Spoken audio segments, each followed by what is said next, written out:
बल्दियाती election होते हैं, vote डालने के लिए निकलते हैं। फैज़ान रावत साहब, हाफिज़ नईम साहब कल खड़े हुए एहतजाज कर रहे थे, गोलियाँ चलवा दी आपने। और ये ठीक जिस तरह एमक्यूएम पे इल्ज़ाम लगता है ना, वो धांधली करती थी, वही स्टाइल लोगों ने बताया। ये मैं नहीं कह रहा, ये वहाँ के लोग बता रहे हैं। फैज़ान रावत साहब ने गोलियाँ चलवाई, धांधलियाँ की, इस तरह जीते हैं आप लोग। ये हाफिज साहब तो कल आप खड़े हुए थे और आप भागे हम गोलियां चलवा के, ये लोग बोल रहे हैं, मैं नहीं कह रहा। नहीं ऐसा नहीं है। देखिए, ऐसा मसला नहीं है। हम लोग तो बहुत कम तादाद में आप मौजूद थे, बल्कि मेरी हाफिज साहब से मैंने सलाम किया और वहाँ से मैं निकला हूँ कि लोग बहुत ज़्यादा थे, 400-500 लोग गेट पे खड़े हुए थे। हम तो अगर 40-50 भी नहीं होंगे। अस्सलाम वालेकुम नाज़रीन, मेरा नाम अली रज़ा है और आप देख रहे हैं पाकिस्तान डिजिटल का यूट्यूब चैनल। आज मेरे स्टूडियो में मौजूद है हमारे साथ फैज़ान रावत साहब, जो कि ऑल कराची रेस्टोरेंट एसोसिएशन के जनरल सेक्रेटरी हैं, वाइस प्रेसिडेंट हैं चैम्बर ऑफ कॉमर्स में, और साथ ही अब इन्होंने बिजनेस कम्युनिटी के साथ साथ वक्त देने के साथ साथ सियासत में भी जो है वो मुतहर्रिक होना शुरू कर दिया। और जमात इन्होंने जो चुनी है वो है पाकिस्तान पीपल्स पार्टी। फैज़ान रावत साहब, पहले तो मैं खुश आमदीद कहूँगा। कराची वाले ही जानना चाहते हैं कि सिंध हुकूमत, पाकिस्तान पीपल्स पार्टी एक अरसे से इस शहर के अंदर, इस सूबे के अंदर हुकूमत में है। कोई एक वजह बता दें कि आप उधर शामिल हुए और कौन से ऐसे तीर जो हैं वो आप मार लेंगे जो अब तक नहीं मार पाए। बिस्मिल्लाहिर्रहमानिर्रहीम। अलीज़ा, कैसे आप? ठीक है। अच्छा, देखिए, हमने जो जमात चूज़ की, पाकिस्तान पीपल्स पार्टी, बेसिकली हमारा ताल्लुक बिजनेसमैन कम्युनिटी से है। पाकिस्तान को, कराची को बड़े करीब से देख रहे हैं। कराची में ही पैदा हुआ मैं, कराची में ही मैंने सड़कों पे से तरक्की करते हुए आपके सामने आज सब जगहों पे जाते हैं, तमाम कम्युनिटीज़ में बैठते हैं। तो कराची को हमने निगलेक्ट होते हुए देखा है पिछले 30 साल से बिलखुसूस। और मेरे ख्याल से 75 साल हो गए पाकिस्तान को बने हुए, 76 साल। तो उस 76 साल में भी कराची 70s तक तो किसी हद तक ठीक था, उसके बाद उसको निगलेक्ट किया गया। तो अब जब कराची आइट्स ने पीपल्स पार्टी को ज्वाइन करना शुरू किया, मुर्तज़ा अब्बाब साहब मेयर बने, डॉक्टर आसिम साहब ने डिस्ट्रिक्ट सेंट्रल में इंटरेस्ट लेना शुरू किया, और कराची के लोगों ने, कराची देखिए जो कच्ची आबादियाँ हैं, दूसरी जगह है, वहाँ फिर प्रेजेंस अच्छी पीपल्स पार्टी की थी। लेकिन जो पक्के इलाके हैं जहाँ पर हमारी आबादी है, जिसकी वजह से कराची जाना पहचाना जाता है, कराची की जो इलीट है, कराची के जो पढ़े लिखे लोग हैं, कराची की जो आप कह दें, एक इस तरह कह लें कि सिविल सोसाइटी है बेसिकली, और जो दुनिया भर में फैली हुई है, क्योंकि यहाँ से, कराची से लोग पढ़ लिख के बाहर, आपको पता है कि बहुत जगहों पे बैठे हुए हैं। तो वो आते हैं, अपनी ईद पे भी आते हैं, बकरीद पे भी आते हैं, दुनिया में हर चीज़ देख के आते हैं। उनका एयरपोर्ट भी देखा होता है, उन्होंने सारी चीज़ें देखी होती हैं। फिर वो यहाँ आके गिला भी करते हैं कि ये चीज़ें नहीं है, मौजूद नहीं है। दूसरा, हमें पाकिस्तान का जो नुकसान है, जो कराची का नुकसान है, वो right man for the right job नहीं है। यार, मैं ही अपने घर के मसाइल बताऊंगा, लड़काना से आगे कोई पुलिस वाला अगर मेरा SHO बना हुआ होगा, उसको नहीं पता मेरे इलाके में क्या हो रहा है। वो तो वहाँ पर इसलिए आएगा कि चलो पैसे बना के चला जाऊँ। तो मैं मौका ही क्यों दूँ उसको? मैं अपने लोगों को ये कहूँगा कि आगे आएँ और अपनी जगहें ना छोड़ें। जब हम जगह छोड़ेंगे, आज आप बाहर निकल जाएँ, आज आप एक पोल कराएं, ठीक है? मैं आपको गारंटी देता हूँ, आप एक जनरल पोल करा लें किसी भी TV चैनल के थ्रू, किसी भी जगह, और कोशिश करें कि मैक्सिमम पोल हो जाए। अगर 10% भी लोग पोल में शामिल हो जाते हैं, उनमें 100% जो रिजल्ट आएगा, उसमें 80% लोग होंगे जो पाकिस्तान में रहना ही नहीं चाहते। क्यों नहीं रहना चाहते? आप मेरी बात तो समझे ना। फैज़ान रावत साहब, आपने डॉक्टर आसिम की बात की, हमें पता है ज़रदारी साहब के दोस्त हैं और काफ़ी एक इम्पॉर्टेंट आदमी भी हैं, शख्सियत भी हैं, साबिक वफाकी वज़ीर भी रहे हैं। बात पता है क्या लोग कह रहे हैं? बात ये कह रहे हैं कि ठीक है, इतना पावरफुल आदमी है, उसको तो उधर के मसाइल हल करने थे, आप भी उनके साथ होते हैं, आपकी मुलाकातें बहुत ज़्यादा होती हैं, मुजाहिद कॉलोनी तोड़वा दिया, इल्ज़ाम लग रहा है। वहीं के लोग कह रहे हैं वो शोरूम तोड़वा दिया, लोग कह रहे हैं। तो यही अगर तोड़वानी है चीज़ें और यही मामलात करने हैं, तो ये फिर वोट कैसे मिलेंगे? एक सवाल। और दूसरा, सिर्फ ये बता दीजिएगा, सुराग बोर्ड के पास भी बहुत सारी ना इलीगल चीज़ें चल रही हैं, थोड़ा सा और आगे जाएँ, स्कीम 45 में भी बड़े कब्जे हो रहे हैं, खुलेआम हो रहे हैं, और शहर के अगर इर्द गिर्द नज़र डालेंगे ना, तो बहुत सारी चीज़ें इलीगल हो रही हैं। तो ये डिस्ट्रिक्ट सेंट्रल से कोई ख़ास मोहब्बत है या कोई और वजह है? देखिए, आप एक चीज़ देखिएगा, डिस्ट्रिक्ट सेंट्रल 1970s के अंदर जब डिस्ट्रिक्ट सेंट्रल बनाया गया, तो उसका मास्टर प्लान बनाया गया। आप इसका मास्टर प्लान विजिट कर लें। डॉक्टर साहब का कहना ये है कि मास्टर प्लान पे अमल हो। अच्छा, डॉक्टर साहब का कहना नहीं है, बेसिकली तो सुप्रीम कोर्ट का कहना है। सुप्रीम कोर्ट में काफ़ी दफ़ा ये केसेस हुए, चीज़ें हुई, फिर लोगों ने कमिटमेंट्स किए कि हम चीज़ों को ठीक करते हैं। डॉक्टर साहब ने अगर कोई लीगल चीज़ तोड़ी तो मुझे बताएं, क्या मुजाहिद कॉलोनी लीगल थी? अब आप दो गलत चीज़ों को एक सही नहीं कर सकते कि वहाँ भी कच्ची आबादी तो वहाँ भी कर दें, तो कच्ची आबादी तो पूरा शहर कच्ची आबादी बन जाएगा। तो इस तरह तो हम तबाह बर्बाद हो जाएंगे। पोर्शंस बन रहे हैं, चीज़ें हो रही हैं, खराबियाँ पैदा हो रही हैं। अब एक आदमी इसकी जद्दोजहद कर रहा है, मुझे बताएं डॉक्टर आसिम को क्या ज़रूरत है? एक उनके दो दो अस्पताल चल रहे हैं, बाहर भी काम है, बच्चे भी हैं, पढ़े लिखे लोग हैं, उनके नाना का भी पता है सबको, उनके वालिद का भी पता है, वालदा का भी पता है। एक कितनी बड़ी सज़ा मिली आसिम साहब को सिर्फ जरदारी साहब से दोस्ती की। क्या आप आसिम साहब से मिले हैं कभी? आसिम साहब से जानते हैं? अगर आप उनको जानते ही नहीं है फिर आप इल्ज़ामात क्यों लगा देते हैं? वो तो एक पढ़ा लिखा आदमी है, वो चाह रहा है कि देखो ये लोग बाहर सब जगह इनकी फैमिलीज हैं, ट्रैवल करती हैं, तो इनको अफसोस होता है कि कहीं अगर लंदन जा रहे हैं। ये मुझे एक बात है, आसिम साहब ने क्या मुल्क छोड़ दिया? आसिम साहब ने डिस्ट्रिक्ट सेंटर नहीं छोड़ा, मुल्क तो बात दूर की बात है यार। अच्छा, आपकी होटलिंग और रेस्टोरेंट फील्ड है, आप उसके नुमाइंदे हैं, तर्जुमानी करते हैं। सुना था मैंने, बड़ी वीडियोस देख रखी हैं मैंने आपकी। फूड पांडा के बाद फूड पापा आ रहा है। यार फैजान रावत साहब, क्या इस शहर के बच्चे सिर्फ राइडर्स के लिए रह गए? कुछ और नहीं दे सकते आप लोग? असल में बात ये है कि ये फूड पांडा का आना, बाहर से कंपनीज का आना अच्छी चीज़ होती है, लेकिन जब वो कंपनीज इस्तेहसाल शुरू कर देना तो वो ख़राबी पैदा हो। मैं चाहूँगा कि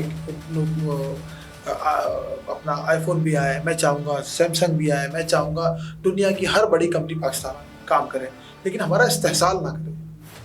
अब हो ये रहा है, आप जब मेरा फूड पांडा झगड़ा क्या है, फूड पांडा से आप ऑर्डर करें, डिलीवरी चार्जेस अलग से सेपरेट लिखे हुए आ रहे हैं, 150 रुपये। आप किसी राइडर को पकड़ के पूछे बेटा तुमको पैसे कितने मिलते हैं, आपको पता चल जाएगा। फिर इसमें एक स्टैकिंग होती है, मतलब 3 ऑर्डर अगर उसके हैं तो उसको मिलेंगे 70 रुपये पहले पे, दूसरे 50, फिर 50, टोटल कितने हो गए जी? ये हो गए 170 रुपये। वो कस्टमर से कितने ले रहे हैं? 450 रुपये। और कस्टमर से जो ले रहे हैं किसके नाम पे ले रहे हैं? फूड पांडा नहीं, डिलीवरी के नाम पे, राइडर के नाम पे, और राइडर को दे नहीं रहे। पहला झगड़ा। दूसरा झगड़ा मेरा उनसे ये 5% पे आए थे, आज 35% चार्ज कर रहे हैं, तो ये ज्यादती है। 1000 रुपये के ऑर्डर में 350 रुपये उसको मिल जाएंगे, फिर डिलीवरी चार्जेस अलग है, सेपरेट है, इससे नहीं मिलाइएगा, इसके साथ नहीं है। तो मेरा उनसे ये है कि देखो यार, इतना तो कमाते नहीं है, चीज़ें नहीं है, इस्तेसाल ना करें। 10,000 रेस्टोरेंट उसके प्लेटफॉर्म पे आ चुके हैं, 10,000 से भी ज़्यादा है, उसका पूरे साल का 100 अरब रुपये का बिजनेस है। अच्छा चले, उससे पूछे राइडर को देता क्या है? मास्टर्स लड़के राइडिंग ही कर रहे हैं। मैं तो यार परेशान हूँ कि वो भी क्यों उनके साथ वो कर रहे हैं। अच्छा, मैंने राइडर से पूछा यार आवाज़ तुम लोग उठाओ, अपनी बात किया करो, अपनी बात वहाँ पहुँचाओ। कह रहे वो तो निकाल देंगे, कह रहे वो तो बिल्कुल एक डिक्टेटर बने हुए। तो मैंने इसीलिए इसका नाम निकालेंगे नहीं, एक तरफ नौकरी वैसी नहीं है, और अगर वो राइडर से भी कुछ अपने घर का चूल्हा जला रहे हैं तो आप चाह रहे हैं कि वो चूल्हा क्यों बंद? बेसिकली ये काम तो वो ईस्ट इंडिया कंपनी वाला हो गया ना, पहले मजे कराए, फिर घुसे, फिर आए, फिर कब्जा कर लिया। तो ऐसा नहीं करना चाहिए, ब्रांड्स तबाह हो रहे हैं, रेस्टोरेंट तबाह हो जाएंगे। मैंने बहुत पहले बात बोली थी कि अगर हम इस ईस्ट इंडिया कंपनी, मैंने उसका नाम दिया, मैंने कहा अगर इसके पीछे हम चलेंगे तो हमारे लिए मुश्किलात पैदा हो जाएंगी, हमें रेस्टोरेंट्स बर्बाद हो जाएंगे। अब ये बहुत सारे लोग मजबूरन इस चीज़ से डरते हैं कि मेरे ऑर्डर गिर जाएंगे, दूसरा हो जाएगा। आज 3 महीने हो गए, 4 महीने मैंने फूड पांडा बंद किया, मैं तो मुझे तो कोई नुकसान नहीं है। मुझे ये बताइएगा, आपकी एक तस्वीर मैंने देखी, आप खान साहब के साथ, साबिक वज़ीर आज़म के साथ बैठे हुए हैं, और पाकिस्तान तहरीक इंसाफ के लिए आपने वो कलमात अदा की है माजी में कि जैसे इससे अच्छी जमात कोई और है ही नहीं, कायनात में शायद इससे अच्छी जमात नहीं है। ये शख्स ये बातें कर रहा था, आज क्या मफाद के लिए पाकिस्तान पीपल्स पार्टी ज्वाइन कर ली है, या बुरा वक्त आ गया पाकिस्तान तहरीक इंसाफ के ऊपर तो आपने पाकिस्तान पीपल्स पार्टी ज्वाइन कर ली है? ये कहाँ आदमी सोचता है, और मुंह पे आपके ना कहे मगर पीठ पीछे ये बात जरूर करता है। अच्छा, तहरीक इंसाफ से एक जो मैं इसकी फॉलोइंग थी। अच्छा, ये मैं बता दूं नाज़रीन को, यही वो शख्स थे जो पता नहीं बैरून मुल्क गए हुए थे, और वहां अंदर गए, पानी में गोता लगाया, और वहां पाकिस्तान का और पाकिस्तान पीटीआई का परचम जो है वो यूं सीधा करके दिखाया, और मीडिया ने भी इसको बड़ा कवर किया कि भाई इतनी मोहब्बत थी कि उस वक्त बहुत ज्यादा मीडिया दिखा रहा था। तो ये वही शख्स थे। आप वो जुमला देखिएगा, मैंने उस पर क्या लिखा है, मुबारक को पाकिस्तानियों, पाकिस्तान को पाकिस्तानी प्राइम मिनिस्टर मिल गया। उससे पहले क्या होता था, पंजाब का प्राइम मिनिस्टर है, सिंध का प्राइम मिनिस्टर है, खैबर पख्तूनख्वा के लोग हैं, या कराची के अल्ताफ़ भाई के लिए महाजिर है। तो मैंने कहा मुबारक को पाकिस्तानियों, पाकिस्तानी प्राइम मिनिस्टर मिल गया। मैं उनको फॉलो कर रहा हूँ काफ़ी अरसे से, और मैं उनकी जद्दोजहद को भी समझता हूँ कि वो अच्छी जद्दोजहद की। उनके पास भी ना मुशीर अच्छे नहीं हैं। वो कहते हैं ना, अच्छे बादशाह को मुशीर उड़ाते थे, तो मुशीरों ने उनको मरवा दिया है। वो काम भी नहीं कर सके, डिलीवर भी नहीं कर सके, चीज़ें भी नहीं कर सके। 2011 से हम उनको फॉलो करें, 2013 में भी मैंने उनको वोट दिया। मैं पीटीआई का कारकुन नहीं रहा, पीटीआई का कोई रहनुमा नहीं रहा, बल्कि मैंने उनको ऑफिस भी दिए, ऑफिस ऑफर किए, मेरे साथ बैठा भी। इवन ये कि 2021 के अंदर हमारे साथ इश्यूज़ हुए, तो हमने एक टाइम ऑफ कराची पे मेरी एक वीडियो वायरल हुई, उसमें मैंने ये इनको तनकीद का निशाना बनाया कि आप लोग गलत कर रहे हैं, और कराची चैम्बर्स के लिए बात की। तनकीद बराए इस्लाह तो अच्छी चीज़ है। अब मेरा उनसे ज़ाती तो झगड़ा नहीं था, मैं तो उनसे ये बोला था कि आप कराची नहीं आते, 14 सीटें आपको मिली है, अल्लाह पाक ने आपको कराची से इज्जत दी है, आप कराची आए, हमसे मिले।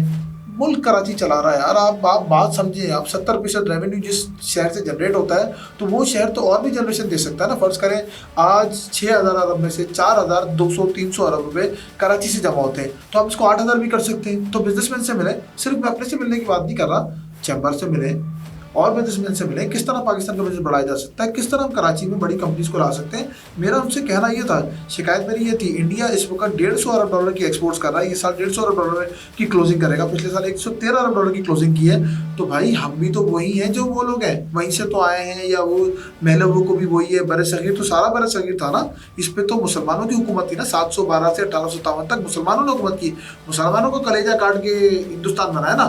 हिंदुस्तान से मुसलमान वो नहीं अलग हुआ, हमने अपना कलेजा काट के हिंदुस्तान को दिया है, ठीक है। 4.5 सूबे में हमारी अक्सरियत थी, 11 में से हम वो छोड़ कर आए। अबुल कलाम आज़ाद की आप स्पीच सुन रहे, लोग स्पीच सुन रहे, हम जिन लोगों को छोड़ कर आए वो हमसे तादाद में ज़्यादा थे। बल्दियाती इलेक्शन होते हैं, वोट डालने के लिए निकलते हैं। फैज़ान रावत साहब, हाफिज़ नईम साहब कल खड़े हुए एहतजाज कर रहे थे, गोलियां चलवा दी आपने। और ये ठीक जिस तरह एमक्यूएम पे इल्ज़ाम लगता है ना, वो धांधली करती थी, वही स्टाइल लोगों ने बताई। मैं नहीं कह रहा, ये वहाँ के लोग बता रहे हैं। फैज़ान रावत साहब ने गोलियां चलवाई, धांधलियाँ की, इस तरह जीते हैं आप लोग डिस्ट्रिक्ट सेंटर में।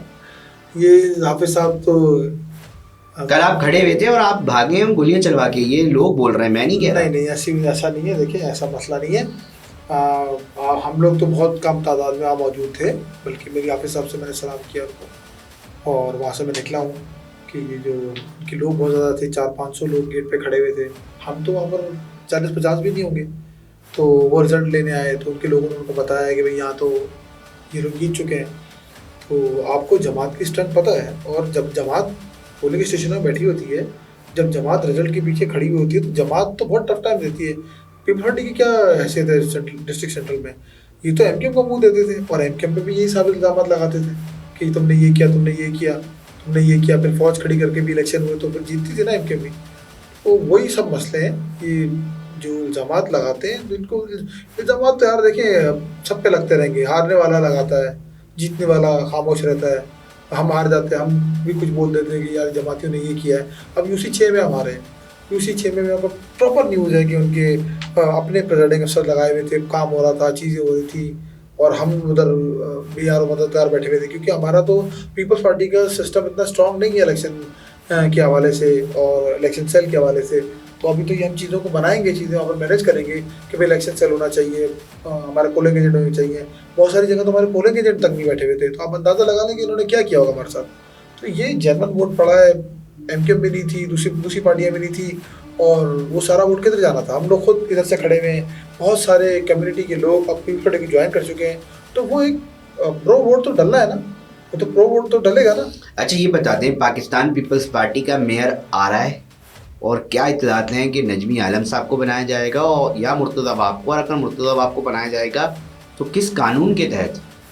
देखिए, अभी तक तो ये सब चीज़ें कोई फाइनल नहीं है कि मेयर कौन बनाया जाएगा, ये तो पार्टी फाइनल करेगी कि मेयर कौन होगा।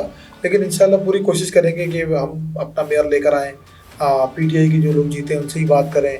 हम तो हाफिज़ साहब से बात करने को तैयार थे, आपने देखा था कि सईद भाई, लेकिन रीज़न थी कि मेयर मैंने बनना है। अब कैसे हो सकता है यार कि सिर्फ हमारी गवर्नमेंट है, हमारा वज़ीर आला है, दूसरी चीज़ें हैं, और हम उनको पावर शेयरिंग क्यों करेंगे उनके साथ। हमने उनको कहा जी आप नायब नाज़िम आ जाएँ, नायब मेयर आ जाएँ। उन्होंने तो ऐसा शायद कर लिया कि अपना नाम ही किसी मेयर लिखवा लिया है। बेसिकली हाफिज़ नईम के ऊपर इल्ज़ामात जमात इस्लामी की तरफ से भी हैं कि इन्होंने 2-3 अरब रुपए, 4 अरब रुपए या 5 अरब रुपए लगा दिए और बड़ी एडवर्टाइजमेंट कर दी, और बहुत ज़्यादा उसमें चले गए। जमात भी अब इनको पसंद नहीं कर रही है कि भाई ये तुमने देखो, अब मुझे बताया ना कि पीटीआई भी इतनी एक्टिविटी थी और उस वक्त, और एमकेएम भी इलेक्शन नहीं लड़ रही, उसके बाद भी जमात को सीटें नहीं मिल सकी। यार जमात इतनी तो कमज़ोर नहीं है कि उसके साथ धांधली हो जाए। तो मतलब आप कह रहे हैं हाफिज नईम साहब के साथ उनकी अंदरूनी कुछ उतना वोट नहीं मामलात पड़ा, हैं, हाँ, उतना वोट वो इख्तिलाफ थे, इसकी वजह से वो असर वो एक्सपर्ट जो वोट कर रहे थे वो उनको नहीं पड़ा। देखिए जमात इस्लामी ने एक रिवाइवल हल्का फुल्का किया जमात हाफिज नईम की सूरत में। अच्छा चलिए minus Hafiz Naeem, what is Jamaat Islami Karachi, zero. तो उन्होंने कुछ ना कुछ वर्किंग करके बेचारे आए, लेकिन वो डिलीवर नहीं कर सके जो डिलीवरी वो एक्सपेक्ट कर रहे थे। तो पीपल्स पार्टी ने पहली दफ़ा, यार एक जगह धांधली हुई थी, 2 जगह हुई थी, 100 जगह थोड़ी हो जाएगी, 100 सीटें निकाली भाई, 100 सीटें निकाली। और लड़के भी मगर एक बात तो ये नाज़रीन भी देखेंगे, पाकिस्तान पीपल्स पार्टी इतना बारीक काम करती है, लीगल कवर देती है, आईनी कवर देती है, और उसको ऐसे लाके वो करती है कि बंदा कहता है यार क्या करे। ऐसा कीजिएगा, आप कैंडिडेट चेक कीजिएगा कौन है, और पहले जो कैंडिडेट खड़े होते थे वो कौन है, आपको सिर्फ से अंदाजा हो जाएगा। अभी मैंने ज्वाइन किया, ख्वाजा सुहेल मंसूर साहब ने ज्वाइन किया, डॉक्टर साहब एक्टिव हैं, तो ये कम्युनिटी के लोग हैं, सिविल सोसाइटी है बेसिकली। अच्छा, मैं अब आखिरी मराइल के ऊपर जा रहा हूँ। फैजान रावत साहब, मुझे कोई 3 चीज़ें बता दें कि कराची वाले पाकिस्तान पीपल्स पार्टी को सपोर्ट करें। अक्सर प्रिफर्टी देखिए, अब आपके ग्राउंड पर उतर के काम कर रही है, जौहर का ब्रिज देख लें, NICVD देख लें, दूसरे डिफरेंट चीज़ें देख लें, डिस्ट्रिक्ट सेंट्रल में 100 पार्क का प्रोजेक्ट देख लें, इसके अलावा और हट के काम देख लें, मुर्तज़ा वहाब साहब की 1.5 साल की एक्टिविटी देख लें, डिस्ट्रिक्ट सेंट्रल की एक्टिविटी देख लें, ईस्ट की एक्टिविटी देख लें, तो एक्टिविटी शुरू हो गई है। एक 120 गज का घर बनता है ना, 6 महीने लगते हैं, ये तो पूरा एक बहुत बड़ा शहर है, इसको बनते बनते टाइम लगेगा।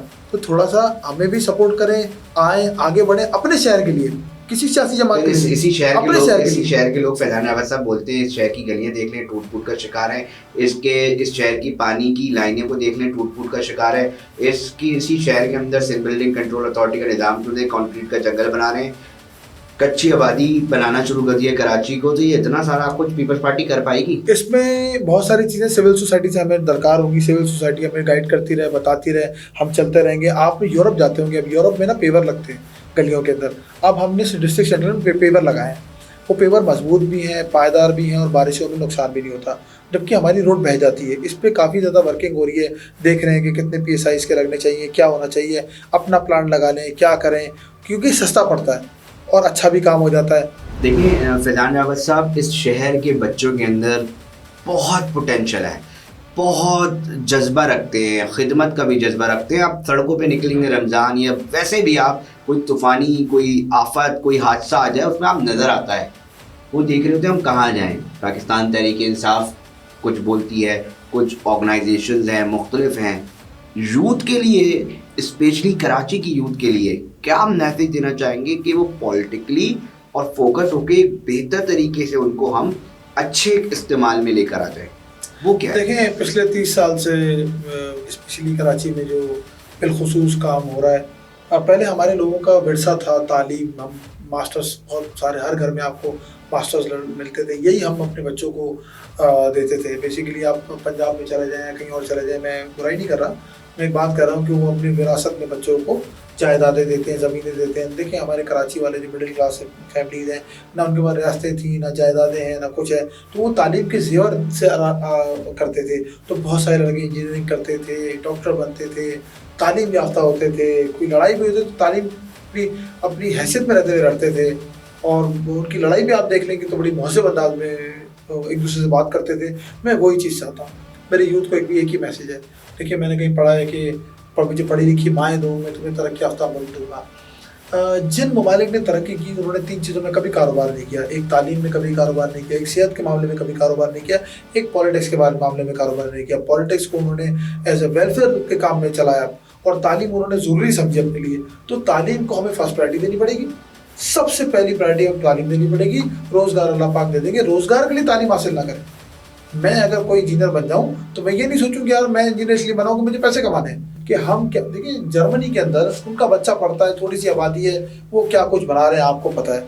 इसी तरह स्विट्जरलैंड है, वो अपने काम, वो चॉकलेट से और वो एक स्विस वॉच से कितना कुछ बना रहा है। तो अल्लाह पाक ने हमें बहुत कुछ दिया है। तो अगर हमारा लड़का टेक में, IT में, अब मोदी है, मोदी की बात करते हैं, मोदी कहता है जी मैं चाय बेचता था, लेकिन वो बात क्या करता है, वो कह रहा है जी मैं artificial intelligence, tech, computer exports, software exports, इस तरह की बातें कर रहा है, वो अपने मुल्क के लिए जिद्दत की बातें कर रहा है, बल्कि उसने तो मजाक ही उड़ा दिया ना हमारा। वो किसी ने बोला जी पाकिस्तान के लिए, बोला यार उनकी बात ना करें, बोला क्यों, बोले वो आपस में लड़ के मार जाएंगे, हमें उनसे नहीं लड़ना, हमें आगे जाना है। तो हमें ये सोच अपनानी पड़ेगी कि हमें आपस में नहीं लड़ना, इंडिया से हमारी दोस्ती हमारे मफाद में है, जो दीवार हमारे साथ लगती है वो हमारे मफाद में है, अफगानिस्तान से दोस्ती हमारे मफाद में है, ईरान से दोस्ती हमारे मफाद में, किसी के कहने पे हमें किसी से नहीं लड़ना। आज सऊदीया ईरान मिल गए हैं, और आज से पहले सऊदीया हमें ईरान से लड़ाता था, तो ये बातें तो सही है ना। तो चाइना से नहीं लड़ना, हमें किसी से नहीं लड़ना, हमें लड़ना है भूख से, हमें लड़ना है बेरोजगारी से, हमें लड़ना है जो हम टेक्नोलॉजी हासिल करके 2 घंटे का सफर है, 2 घंटे बाद दुनिया चेंज हो जाती है। तो वही दुबई का टिकट पकड़ो, उतर जाओ, 2 घंटे बाद दुनिया चेंज। क्यों भाई, वो तो बुद्धू थे, वो तो ऊँटों पे घूमते थे, रेगिस्तान थे, उनको पता कुछ नहीं था, उनके पास तो तालीम भी नहीं थी, हमारे पास तो सब कुछ है यार, क्या नहीं है। बहुत ज़बरदस्त मैसेज, बहुत तफसीली गुफ्तगू हुई फैज़ान रावत साहब, जो कि आप सियासत में भी अपना एक हिस्सा डाल रहे हैं, बिज़नेस कम्युनिटी से भी ताल्लुक़ इनका है। अब हम ये देखेंगे कि मुस्तक़बिल करीब में कराची शहर बिलखुसूस इसमें कितनी सियासी, माशी और समाजी तब्दीली ये अपनी इनफरादी हैसियत में रहते हुए कर पाते हैं। आप देख रहे थे वाह पाकिस्तान डिजिटल, हमें सब्सक्राइब करना ना भूलिएगा। बेहद शुक्रिया।